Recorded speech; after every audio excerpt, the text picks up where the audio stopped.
The office buzzed with whispers, sharp and cutting, as they mocked the tattoo on her wristed delicate black sparrow circling a crimson moon. Cheap ink, they sneered, not fit for a place like this. Someone even caught it on their phone, posting it to the company's private chat with a caption dripping with venom. Low-budget art for a low-budget temp. Lily Bennett stayed quiet, her face a mask of calm, as if she'd been forged in judgment's fire. But when a visiting investor recognized her tattoo as the hand-drawn logo crafted by the company's co-founder, the sleek glass walls of Meridian Towers seemed to quake. And then her husband walked in. It was a crisp October morning in 2027, on the 42nd floor of Meridian Towers in Seattle.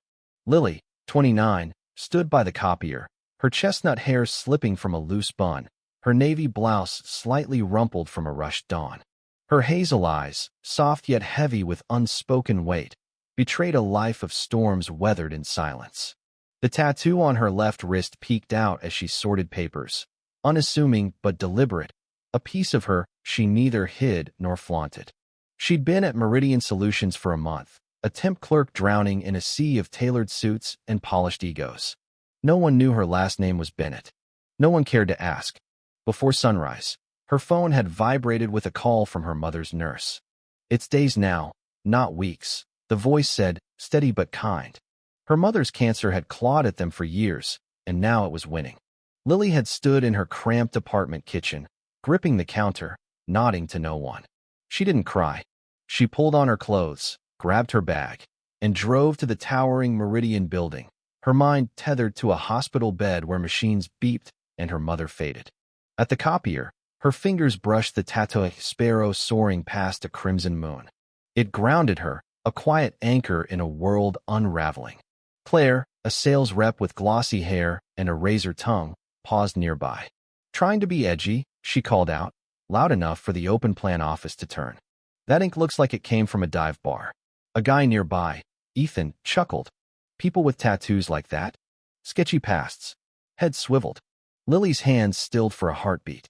She tugged her sleeve down, slow and deliberate, and walked away, her steps even, her pulse quickening. She'd grown up in wealth mansions, elite schools, expectations like steel traps. Her parents taught her to carry herself with grace, not flash.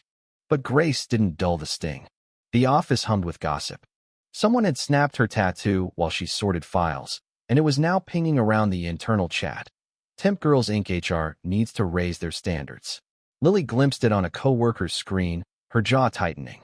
She kept moving, her bag swinging lightly.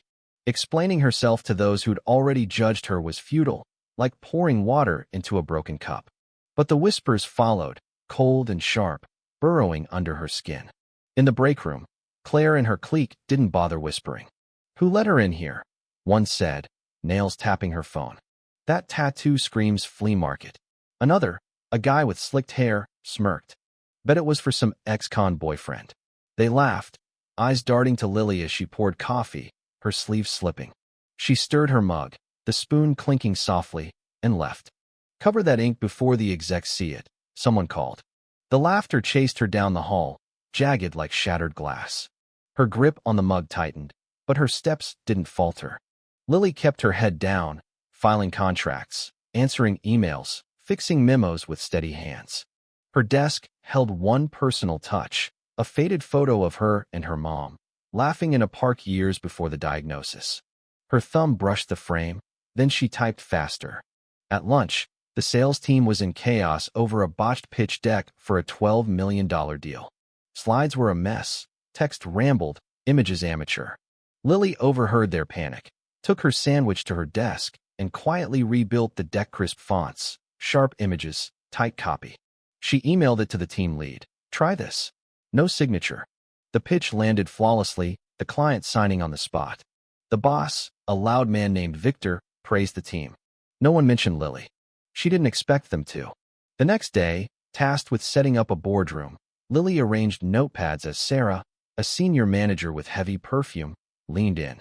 "This is a high-end firm," she said, voice syrupy with condescension. "That tattoo doesn't fit our image." Lily kept working, her hands steady. Sarah's tone sharpened. "Maybe stick to the mailroom." A few chuckled. Lily set down the last notepad and left, Sarah's voice trailing. Some people don't know their place. Lily's fingers curled, then relaxed, her face unreadable. In the copy room, an old letter slipped from a file, bearing Meridian's original logo, a sparrow and crimson moon. The signature, Lillian Bennett, co-founder. Her breath caught. She tucked it into her bag. An older receptionist, who'd been there since the start, glanced up, eyes softening like she'd seen a ghost. She said nothing. The whispers grew crueler. At a team lunch, Lily sat alone as Mia, an HR rep, pointed at her wrist. What's next, piercings? This isn't a club. Her group laughed, snapping photos. One guy mock whispered, cover that before you're fired. Lily set down her fork, folded her napkin, and walked away. Those tats won't pay rent, Mia called. The laughter hounded her, relentless. Then, by the water cooler, a German investor froze, staring at Lily's wrist. That's the original Meridian sparrow, he murmured. The room stilled. Hand drawn by James Bennett's wife. Lily met his gaze, blank as a frozen lake, and walked away. Whispers erupted, uncertain now. Someone pulled up the old logo identical to her tattoo. The office didn't know what to make of it. Lily kept working, but the air was thick, like a storm brewing. That afternoon, Ethan grabbed her wrist in the lobby, phone recording. Let's see the legendary ink, he jeered, yanking her sleeve up. Lily pulled back, but his grip held, his laugh loud. Art or a gang mark? The crowd snickered, phones out. The elevator dinged, and Lily stepped inside, her eyes burning but her hands steady. That evening, her car was vandalized, tattoo, trash scrawled across the hood. A group of interns watched, smirking. Sell the car for better ink, one called. Lily wiped at the marker, unmoved, and drove off, their laughter echoing. The next day, a junior designer found a framed sketch in the archives, the original logo, signed Lillian B. He left it on Victor's desk with a note. Look at this.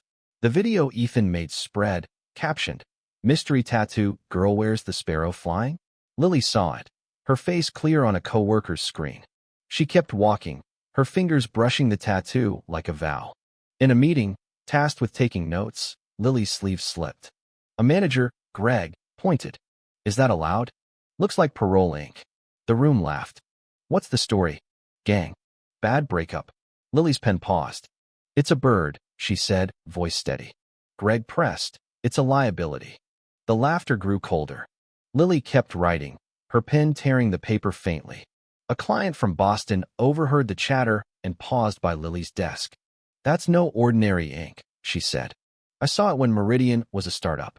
James Bennett's wife drew it. The office hushed. The client smiled. You're her, aren't you? Lily nodded once and returned to sorting mail. The whispers shifted, heavy with realization. That night, Lily sat in her car, staring at a photo of her and James, sketching the logo on a napkin in their early days. She drove to the hospital, holding her mom's frail hand, the tattoo catching the dim light.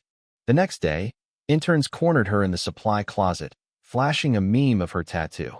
Design our coffee cups, one taunted, tossing a marker. Lily stepped over it, her eyes ice cold, and walked out. Waste of space, they muttered. An anonymous email hit the executive board, a contract listing Lillian Bennett as co-founder. Some of you forgot who built this place. Victor paled, comparing it to the sketch. HR got a call from James Bennett, billionaire owner. Check designation LN12, he said. That's my wife. The video vanished. An announcement warned of suspensions for misconduct. The office went silent. But Michael, a smug manager, sent a company-wide email. Should we hire someone who just drew a logo once? He attached her tattoo, caption street style, no skills. His account was locked instantly, owner-level violation. He was gone by morning. Lily delivered a package to the executive floor. A senior staffer, Olivia, smirked. That tattoo's a career killer, honey. Try retail. The group laughed. Lily set down the package and said, maybe. The word landed like a blade. Then James walked in, his presence a quiet thunder. He lifted Lily's wrist, the tattoo gleaming. This is my wife, he said. She designed Meridian's soul. I trust only her. The room froze. Olivia's smile died. James's gaze was steel. Judge by looks, and you're out. Claire was fired by Friday, her heels clicking out in shame. Ethan's video hit X, His reputation shredded, his sponsorships gone. Michael's suspension became permanent for leaking data. Olivia lost her promotion. Mia was demoted, her laugh silenced. Lily worked a few more days, quiet and steady. A new intern asked about the logo. "It's just a drawing," she said, her eyes softening. On her last day, she packed her photo and left. The German investor nodded. "You're still Meridian's heart." The office felt hollow without her. Weeks later, Meridian was quieter, the old cruelty gone. The Sparrow logo was everywhere, untouchable. Lily spent her days at the hospital. Her mom passed in November, Lily at her side, kissing her forehead. She walked into the dawn, the tattoo a quiet mark of her truth. Life's victories aren't always loud. Sometimes, it's the truth standing tall when the world tries to shrink you. What would you do if you were Lily, facing a room that judged you without knowing your story? Should she have fought back sooner, or was her silence her strength? Would you forgive the office for their cruelty, or let them burn in their shame? Comment below, hit like, and subscribe for more stories of truth cutting through the noise.